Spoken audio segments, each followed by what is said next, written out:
Over the last 10 years, the Centum assets have grown from 6 billion shillings to 70 billion shillings.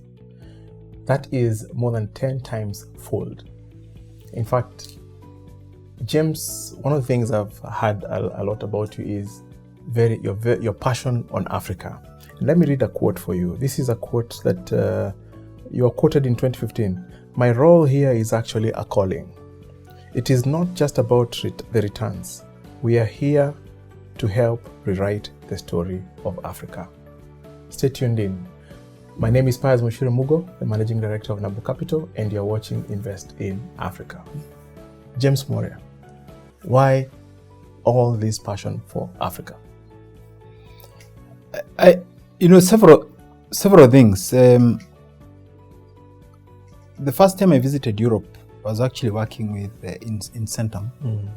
And I went there with an old colleague of ours called David Owino, who you remember. We'd gone through a transaction.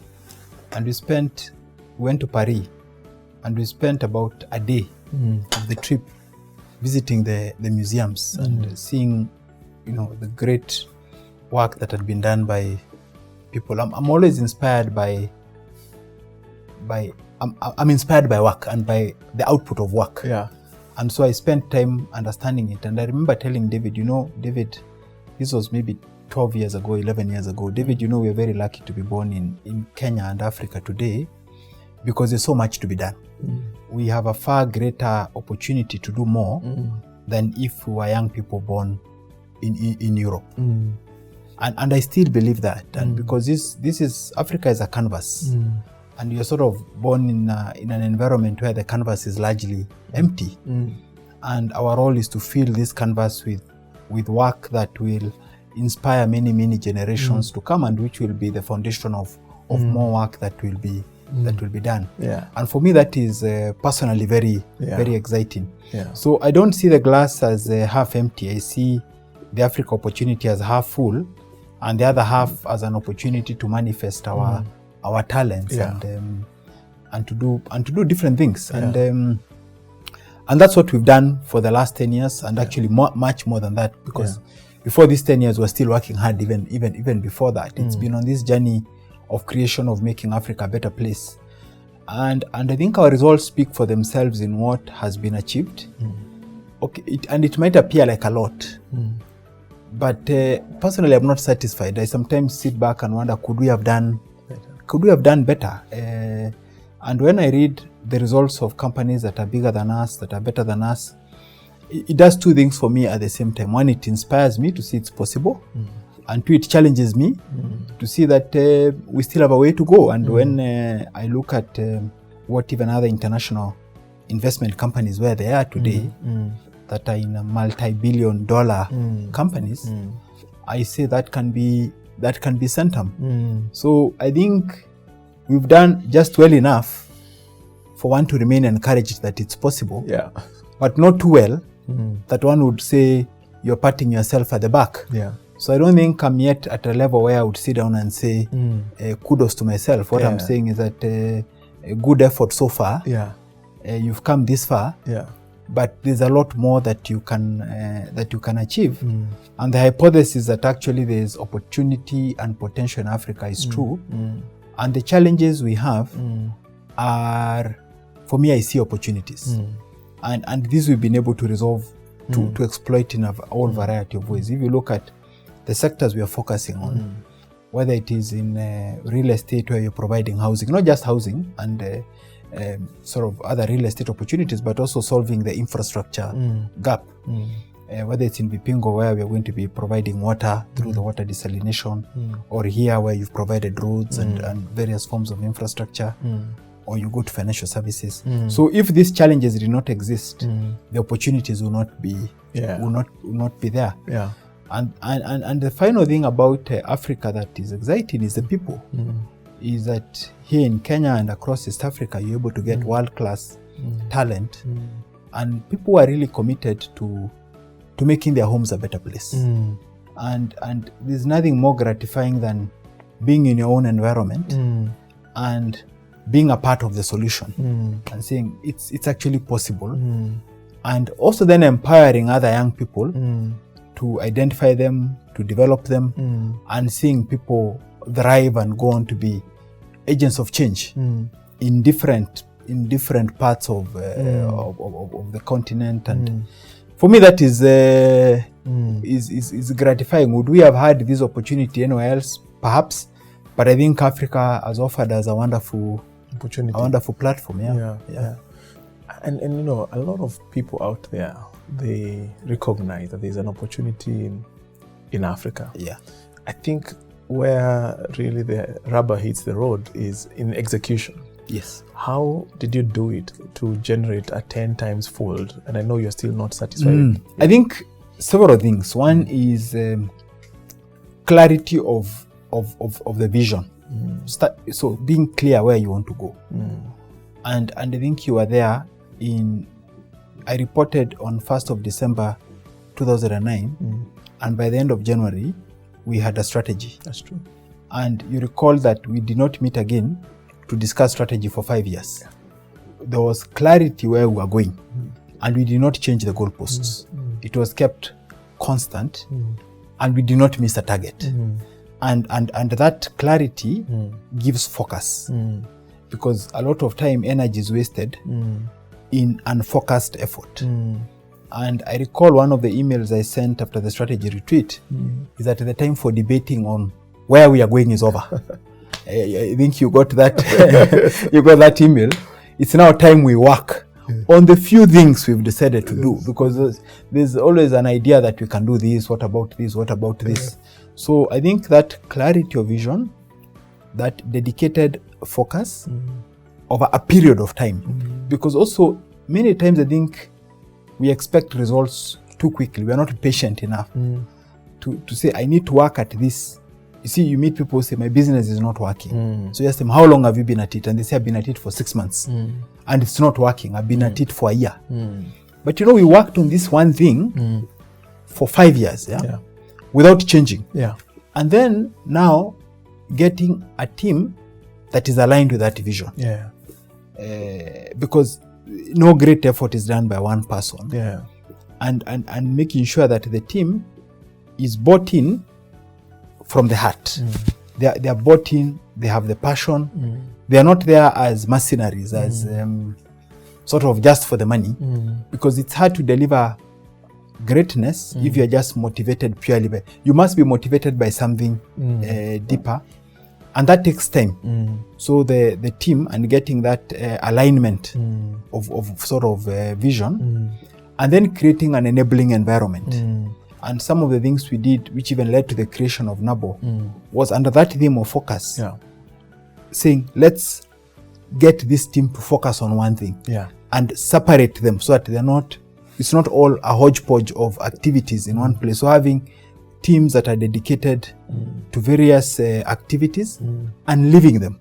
Once you get the right leadership, sometimes we think we're adding value by interfering, but actually you are disempowering the team. So leaving people, allowing them to make mistakes, allowing them to learn by, because the thing you really learn and lives with you is not what you're told. It's not even what you see. It's what you try to do, experience, try, fail, start again. And sometimes when we are there overseeing people and not allowing them to try things, you're actually disempowering the team. So it's for me wonderful to see organizations like the one you run, where I don't even sit on the board. And there are many such organizations where you've empowered people, you trust them, and you know you've invested in them, you are aligned, they are capable, and they go out there and create their own empires, and you're behind them, beside them as a cheerleader. So I think the final point is just creating leaders. You see, initially when you start, you're one leader. But ultimately what you want to do, your success is that you have many leaders. And some of these leaders having the humility to accept a good number will probably even be better than you. So when you have that humility, then and you don't mind who takes the credit. Because for me, what is more important is not that James is successful. It's not for me. For me, what is more critical is a vision. That vision is achieved. And whoever takes the credit takes the credit. What is critical is that we have that. That for me is the more critical thing. So So my challenge and desire, and that's what we're doing now, even as we work on our new strategies, that I'm actually devolving more of my responsibilities to different teams and empowering them even more, so that then hopefully I'll have time to maybe create new things and just focus now more on mentoring and supporting the wonderful leadership to the extent that I'm invited to do so. James, I'm fortunate again. I was in that room when you were a 6 billion company. And we presented a strategy to the board, and you stood at the front and you said, this is going to be a 30 billion company in 5 years. In another 5 years. So I think that vision, it just didn't happen that we are 10 times fold 10 years later. And maybe just that clarity, maybe you can speak a little bit about it. How could you be so bold 5 times? Yeah, you see, when you set yourself a vision and you write it down and you proclaim it, it means you are ready to be held accountable to it. And you'll do whatever it takes to achieve it. And I didn't doubt it. I had and I didn't I'm not a believer in making empty. And the thing that, like, the low moments of my career in Centum is when we did not deliver to promises. Because for me, anything we say we're going to do, and particularly if I say I'm going to do it, I want to be held accountable to it and to do my level best to achieve it. So it was possible, and actually to me it didn't seem odd. It was obvious. There was nothing odd about it. It was something there was nothing unusual about setting yourself an ambitious target, saying hold me accountable to this target, and going out there and say we'll do whatever it takes to achieve it. And at the end of it all, I think by 2014 we were perhaps even we were ahead of target on all the measures that that we had set ourselves way back in 2009. There's some difficult decisions that came with these ambitious targets. The dividend policy, something that is quite public. Maybe you can mention what are some of these other tough decisions you had to make. There were several trade-offs. And I'm glad that we confronted our trade-offs head on. And I'm also very, very fortunate that we had a board and key shareholders who are aligned, because at the time, the problem we had is how do we grow the organization? One, do we need to grow the organization? We recognize that if we do not grow and scale up, we're going to become irrelevant. In a growing economy, if we remain small, we're going to move on to be a tier 3, tier 4. So it was, scale for us was imperative. And in fact, it was one of the strategic pillars. And that was accepted by everybody. Then that was the difficult part. Then the easy part now was how do we scale up? At that time, if you recall, when we closed March 2009, we had exactly 10 million shillings of cash in the balance sheet and an overdraft of 180 million shillings. So we did not have resources to scale up. And obviously, we were also constrained on how much we could borrow. And so the shareholders were not keen on putting in more capital. They were also not keen on us raising additional capital because of the dilutive impact it would have. And we were constrained in how much we could borrow. So the only capital we had access to was internally generated funds. And so the concession they gave is to achieve this growth, then we will sacrifice and not earn a dividend. So the only cash anyone gave us was whatever cash we made. They said that's only cash you can use to grow. But we've come this far without not 1 shilling capital injection from any shareholder. And that's how the decision was made. And I had the opportunity to communicate it to shareholders at the AGM. And they were wondering, who is this 30-year-old who is promising us growth and taking away the dividend? And it was helpful that was supported by the major shareholders. If that decision was not made, and we didn't have that deferred gratification, Centum will not be where it is today, because we had no mechanism of funding the growth. Either that or would have had to raise dilutive equity capital. So for me, it was great that they supported it, but then it was also a huge burden of responsibility that all these people, 38,000 shareholders, and one might be thinking of shareholders as wealthy individuals. Many of our shareholders are not wealthy by any definition of that term. These are farmers, these are old people who've been with the company for a long time and who don't see their share as a tradable instrument, but rather than an asset that they want to hold for the rest of their lives and they want to bequeath their children. So it's an important portion of their portfolio. And so for you to be entrusted with their assets and for them to entrust you that for the next 5 years, don't pay us a dividend, but go and grow our wealth and let's see where we'll end up. You know, it really adds at the back of your mind every day. These are the people you're working for and they have trusted you and you can't let them down. And for me, I like to be relied upon and I don't want to let people down. So you then have to do your very, very, very best for them, because those are the people you're working for. Yeah. And every year you get a chance to meet them and you give them your report card on what you delivered for them. Yeah. Wow, James, again, very we could continue this story for a long time. But I want to imagine there are investors out there who are looking into Africa from outside, and they're saying, I want a piece of the pie. What would be your message to them? You know, I have a message for two groups of people. One is for we Africans. You know, the best way to promote our continent is to have local success stories. You know, if you don't have local success, it's hard. You're not credible, and so it's important that we encourage ourselves, and we are not our own worst critic. That we see the little pockets of excellence that come up, we encourage them and nurture them, because they say success has many fathers and failure is an orphan. So when you have success, there are many people who want to claim that that success. So I think that is one, and that we work more with what we have.